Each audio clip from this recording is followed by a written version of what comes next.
تلنگانہ جاگرتی تنظیم کی صدر کے کویتا نے حکومت پر الزام عائد کیا کہ غریب طلباء کی تعلیم کے بارے میں اسے کوئی فکر نہیں ہے۔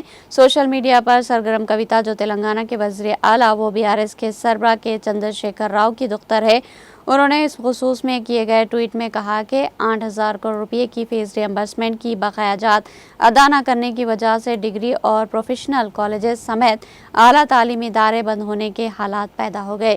اس ماہ کی 15 تاریخ سے تعلیمی اداروں کو بند کرنے کی نوٹس انتظامیہ کی جانب سے حکومت کو بھیجی گئی ہے۔ کویتا کے مطابق کونسل میں جب انہوں نے فیس ریمبرسمنٹ کی بقایا جات دینے کے بارے میں سوال کیا تو حکومت نے مرحلہ وار ادائیگی کی یقین دہانی کروائی تھی، لیکن اب تک کوئی رقم جاری نہیں کی گئی۔ انہوں نے الزام لگایا کہ ریمبرسمنٹ کی بقایا جات جاری کرنے کے لیے حکومت میں کچھ افراد بڑے کمیشن کا مطالبہ کر رہے ہیں۔